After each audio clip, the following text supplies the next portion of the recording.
What's up, everybody? So I'm super excited today. I'm joined by Nate Joens, who's the CEO and co-founder of a company called Structurley. Nate, how are you? Doing well, Ricardo. Thanks for having me on. Right on. So I'm super excited because a mentor of mine once said I was building one of my startups, Agent Press, with a company called Copy Blogger.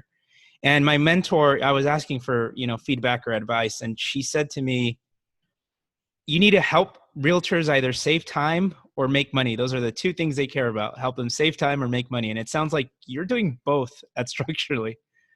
We Um, try. so yeah, for those of us that aren't familiar, who are you? What do you do? What do you guys do? And how do you help realtors save time and make money? Yeah, absolutely. Like Ricardo said, I'm the CEO and co-founder of Structurley. We help agents nurture, engage, and qualify their leads through messaging. Right now, it's just text messaging. Look out for some great new features very soon.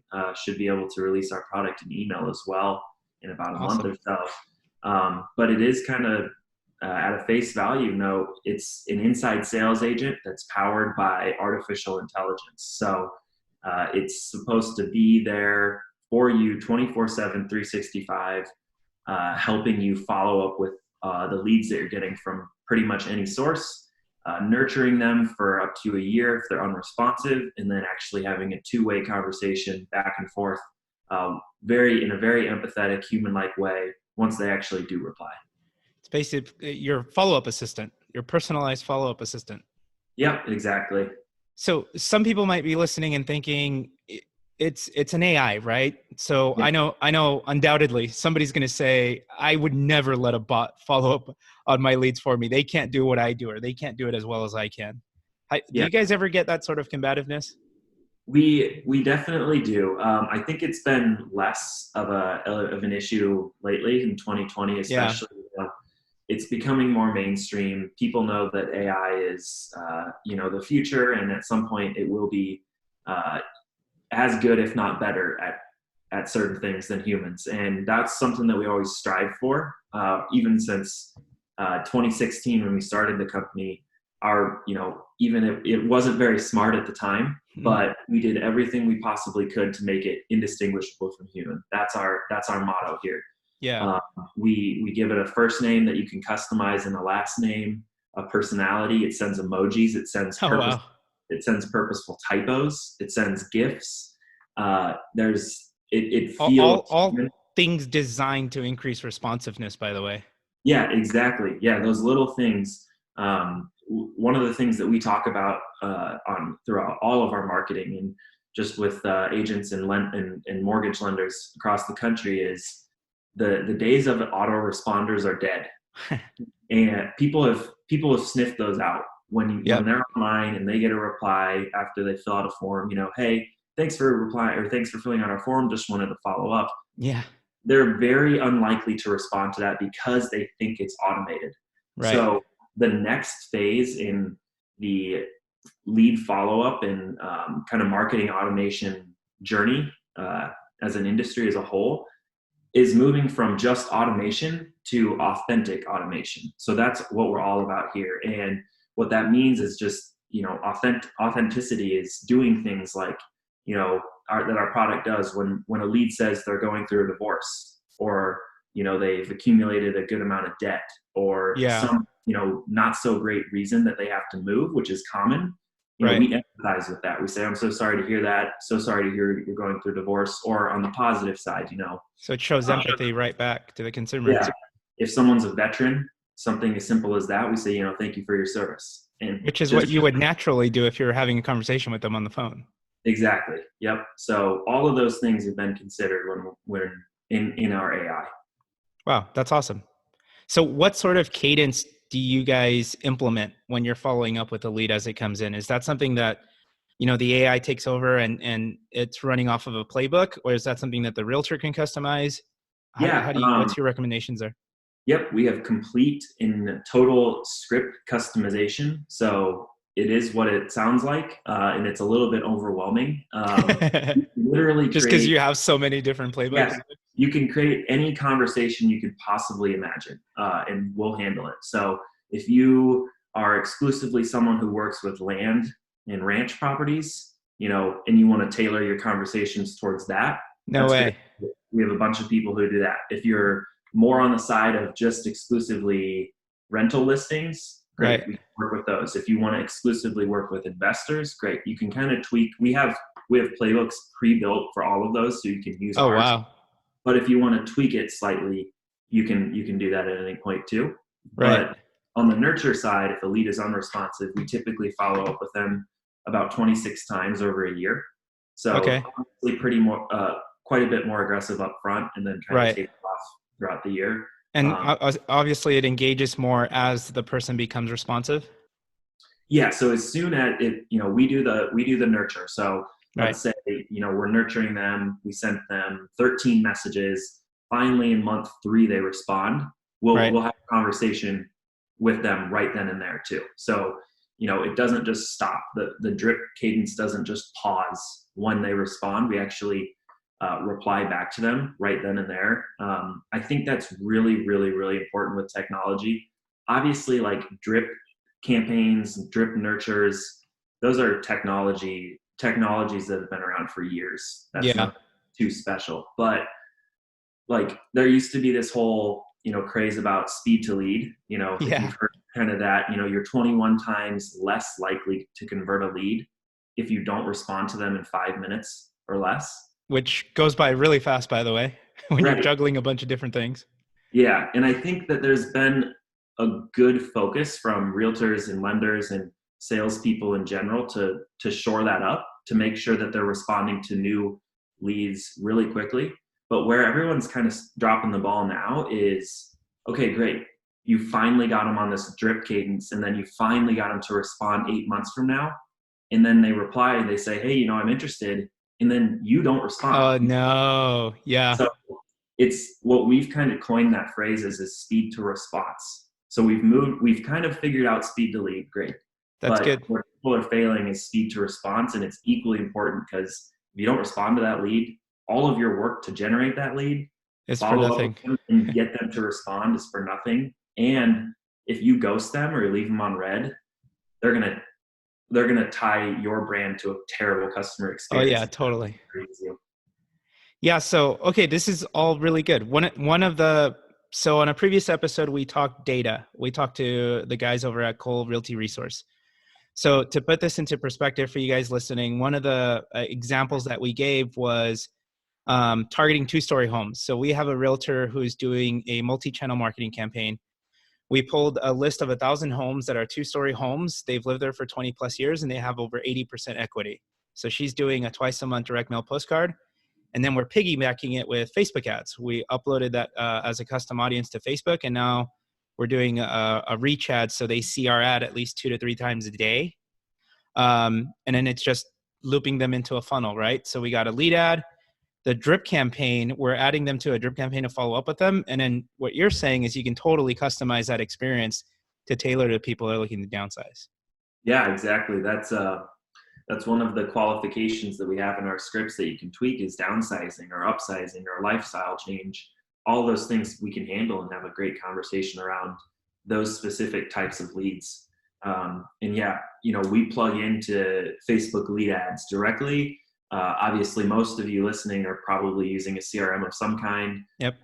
LionDesk, Boomtown, Follow Boss, whatever. We have integrations with pretty much every major CRM, and we plug in directly to them and can sync our conversations back. So you can kind of use our product right within your CRM too. So then to put this into perspective, like the flywheel that we've created for our customers is we run a lot of Facebook ads. We've managed something like 100,000 in ad spend for the last year. All of those leads, when they come in, we put them on an aggressive, like sort of 7-day drip campaign where they're getting a series of emails. At the same time, we're adding them to a system like Structurley to follow up on those leads, because it's going to have in my opinion, a much more effective cadence. Like one of my projects, one of my consulting clients, it was a big endeavor. We launched 2,000 Boomtown websites across 26 offices in 22 states. And it was fascinating, the data that you can see in Boomtown. And what's funny is I would tell an agent, hey, what happened to those leads that we assigned to you in the last week? How come you didn't follow up with them? Then they'll say, oh, I followed up, but you log into Boomtown and you see that they haven't logged into their account in 21 days. Or they'll say things like, oh, I followed up, but the leads aren't any good. And I think that's like a default response for us. And I don't know I don't know what it is or why that is, but a lot of people have a lot of angst with online leads. They're challenging, they're frustrating. Is it because it takes time? Is it because it takes, like, I'm not sure what that is. But yeah, online leads aren't a referral from a friend. So they are going to take a little bit more work up front. I think that's why you need a system to, I don't know, increase your cadence, I guess. Yeah, I think we hear that so many times. I've been hearing that for 3 years, and it's just I think we've narrowed it into, it's just not how realtors are built. That isn't in their DNA to And that's okay, by the yeah, way. it's Like, totally fine. You know, realtors are really good at closing the deal. They're really good at building relationships. They're really good at face to face. What's really hard and requires a totally different skill set, if you are familiar with like the disc profile, you know, realtors mhm, are high on the eye, and they're very interpersonal and want to be out and about socializing. right. And then you have more systemized people who want to be behind the scenes and create processes and very consistent. That's the typical disc profile of an ISA, an inside sales Right. agent. Someone who's just going to consistently grind and send 300 emails out today, even knowing they'll probably It's get true one more. though. Yeah, it's just different. And That's why teams, when they're hiring, they make a person take a disc personality test because they know that they need to hire somebody specifically for that role. yeah, and that's the great part about having AI do that, is it doesn't get tired. It doesn't stop. Doesn't it doesn't care if a lead says, you know, screw you, I hate you, leave me It's alone not forever. sensitive. It's not sensitive. The number one, I think, the number one thing that we overcome the objection of, oh, I don't want AI to respond to my leads with, is obviously, you know, we've taken a lot of care in our conversation to make it very empathetic and human Right. like. But where we have a really, really good sticking point with realtors and lenders is our product is infinitely consistent. It will never miss a follow-up. It's That's literally awesome. just code. So it can't miss a follow-up. And it won't say things like, oh yeah, I followed up. And then you check in and it didn't. It actually did. And you know, it's just a lot more consistent. I forgot to text that person back when I stepped out of my appointment. It doesn't forget. It's programmed to literally not forget, and that's all it does. And it's a lot more set it and forget it. And you know, it tees up those opportunities, which is what, you know, lenders and realtors are great at closing and winning. So what's your recommendation? You know, some folks might have, I'll give you a scenario. I have an agent who had 28 old leads that were just sitting in his CRM, using KV Core in this case. So one of the things we did is we put them on a re-engagement campaign. So it's a 3-day email drip campaign that re-engages the old leads, trying to surface them up. What sort of strategies do you guys have or implement for those types of scenarios? Yeah, the old leads is a really good use case. Obviously, I always recommend doing some retargeting on Facebook. There's tons of great products and people who can help you do that, and absolutely a great place to stay in front. Keep it Underutilized, by the way, I think. for sure, for sure. But yeah, I think like our product has specific scripts for old leads. So obviously, like we found a really good sweet spot of leads that aren't really older than like 2 years at the max. Because if they're older than that, they probably don't even know who you are anymore. You'll get a ton of wrong numbers. They change numbers, things like that. But if they're a little less than 2 years old and, you know, potentially 6 months old to 8 months old, it's a really, really good sweet spot to just text them. And, you know, our scripts, we have default old lead scripts that are of a similar cadence, about 26 times in a year. And we just change it slightly and say, you know, hey, you had been on one of our sites in the past, just wanted to see if your plans have changed at all. Just something as open-ended as that gets tons and Awesome. tons of responses. And then putting them on a nurture campaign stays in front with our product, stays in front of them. That's awesome. You had said something a second ago that I think I want to bring up or address. How do you guys handle bad phone numbers? Yeah, so if it's like obviously a blatantly bad phone number, we don't text it. But if it's just someone putting in a random number and it happens to be a real number, and then the lead just replies, wrong number, or just like, leave me alone, not interested, get lost, things like that. We opt those leads out. We just say, so sorry, we'll take you off our list. And then we automatically, what we call mute ourselves. Yeah. And then, it's kind of good because that helps clean up your database a bit. That's kind of the unsung product benefit that we offer is, you'll get a number of people who are clearly not interested or wrong number. And that's good. Yeah. Cleans your database up. You don't have to spend money marketing to those people potentially. And yeah, we always get, we get a percentage of leads that have especially when you're running Facebook ads, we get a percentage of leads that have a bad number. Yeah. It's easy to get caught up on, well, these 3 had a bad phone number and, I don't know. It's par for the course, I think. Oh, for sure. Yeah. I mean, anytime you do any lead generation, you're going to get bad numbers, no matter if you're paying $5 a lead or $500 a lead for a huge list, Yeah. No data is perfect. So what are some other good sort of scenarios or use cases that you've seen some of your top agents utilize your product for and sort of create automations for? Yeah, I think one thing that's really exciting for us is if you're a user of a few CRMs, the ones that I can kind of talk about are like Lion Desk, if you've heard of them, and Commissions Sync. Yep. We have partnerships with both those companies where our product is essentially, built into that product and kind of labeled as a feature of the CRM itself. Awesome. So like in Lion Desk's example, it's called Lead Assist, aka Gabby. Right. And in Commissions Inc., it's called Alex or Sync AI. So these are pretty new. Lion Desk has been using that for about a year or so. Sync just launched 2 days ago, so a little new on that. That's one. Awesome. But if you're using one of those products, and hopefully more in the future, it's really powerful to couple it with their automation in their CRM. For example, with Sync, they have a really cool feature called behavioral messaging, where it can kind of watch what leads are doing on the website.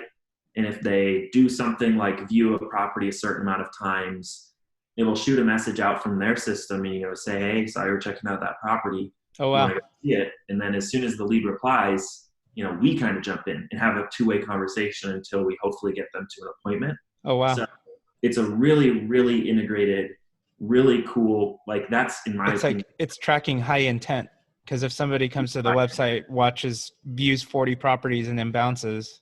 Yeah.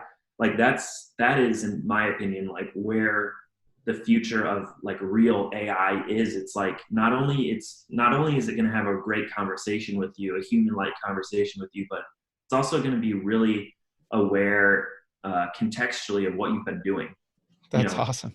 Even something as stupid as an example of if you're shopping for shoes, hopefully at some point in the future, something out there is monitoring you and say, hey, wanted to see what size of shoe you were looking at, and then have a conversation there. So I think that's really where I think a lot of marketing, especially in real estate and mortgage, needs to get to, is try and accumulate as much data as you can on your leads, whether it be email open rates, or if you can track page views or website views or things like that. Try and use as much data as you can to couple it with a product like ours to have a really, really specific, narrow conversation. Because the last thing that you want to do is just, blast your leads, something super generic, hey, means, Andy Agent, I'm a realtor. Hopefully you don't forget about me. The market is hot. Now's a great time to buy. Yeah, that's just going to get to me. So, a lot of times it's like they get this overwhelming sense of I'm doing something, but you're really just checking a box with minimum viable effort. Yep, exactly. Those days are over. I mean, people get inundated with emails just constantly. The only way you're ever going to stand out is with very hyper-aware, hyper-specific, a reason for reaching out to them. Right. Really tailored to them. And I think that obviously you have a leg up if you do something like text to lead, which is where our product works now because texts just get read more. Yeah. But you, Something like I used to always say, compared to email in our industry is what, 14%, 15% open rate on email?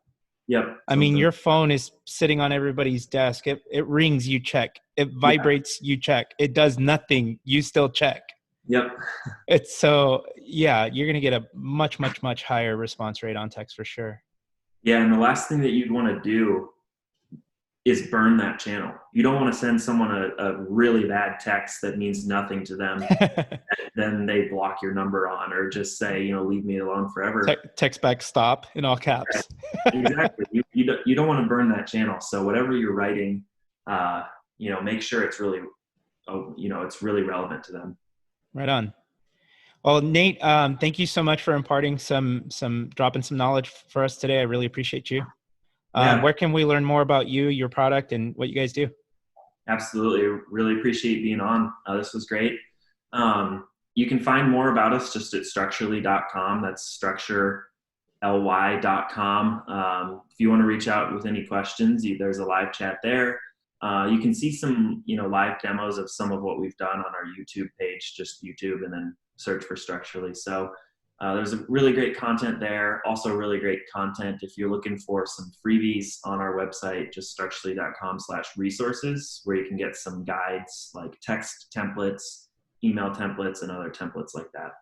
Awesome. Appreciate you, man. Thanks. Cool. Thanks, Ricardo. Appreciate it.